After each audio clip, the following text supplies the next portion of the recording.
കപ്പല് നോർത്ത് സീയിലാണ്. ഏത് നിമിഷം വേണമെങ്കിൽ വെതർ റഫ് ആവാം. കാലത്തെ ബ്രേക്ക്ഫാസ്റ്റ് പോകയായിരുന്നു. പിന്നെ ചെറുതായി ഒന്ന് ഫ്രൈ ചെയ്ത സോസേജസ്. ഫുഡും കഴിച്ച് എഞ്ചിൻ റൂമിൽ കുറച്ച് പണികളുണ്ടായിരുന്നു. പണികളൊക്കെ കഴിഞ്ഞ് ഡെക്കിൽ നിന്ന് നടക്കാൻ ഇറങ്ങിയപ്പോഴാണ് തേർഡ് ഓഫീസർ ഫയർ ഹോസിന്റെ പ്രഷർ ടെസ്റ്റിംഗ് ചെയ്യുന്നുണ്ട്. കണ്ടപാടെ ചാടിക്കറി ഞാനും ജെറ്റ് മോഡും സ്പ്രേ മോഡും യൂസ് ചെയ്തു. സംഭവം കാണാൻ രസമാണ്, പക്ഷെ എമർജൻസി സമയത്ത് ഇത് നമ്മുടെ ഒരു ലൈഫ് സേവിങ് എക്യുപ്മെന്റ് ആണ്. അങ്ങനെ പുറത്തുള്ള സ്വെല്ലും വേവ്സും കണ്ടപ്പോൾ തന്നെ മനസ്സിലായി വെതർ മോശമാകുവാണ്. നോർത്ത് സീയിലെ വെതർ എപ്പോഴും അൺപ്രഡിക്റ്റബിൾ ആണ്. ഉച്ചയ്ക്ക് ഫുഡൊക്കെ കഴിച്ച് എഞ്ചിൻ റൂമിൽ ചെന്നപ്പോഴേക്കും വെതർ മോശമായി. പിന്നെ എല്ലാവരും കമ്പ്യൂട്ടറിൽ. സംഭവം കുറേ പേപ്പർ വർക്ക്സ് പെൻഡിങ് ഉള്ളത് കൊണ്ട് നമ്മൾ ഈ സമയം ഇനി ഇതിന് ഉപയോഗിക്കാമെന്ന് വിചാരിച്ചു. അനിമോമീറ്ററിൽ വിൻഡ് സ്പീഡ് നോക്കിയപ്പോൾ 40 നോട്ട്സിന് മേലെയാണ് സ്പീഡ്.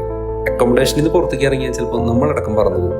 അതൊക്കെ കഴിഞ്ഞ് വെതർ ഒന്ന് കാമായപ്പോൾ ഞാനും വിമൽ സാറും ഒന്ന് നടക്കാനിറങ്ങി. നല്ല അടിപൊളി ക്ലൈമറ്റ്. അപ്പോൾ ഇത്രയ്ക്കുള്ള ഇന്നത്തെ വിശേഷം. അടുത്ത വീഡിയോയിൽ കാണാം. ജസ്റ്റ് വാട്ട വിത്ത് നിധി.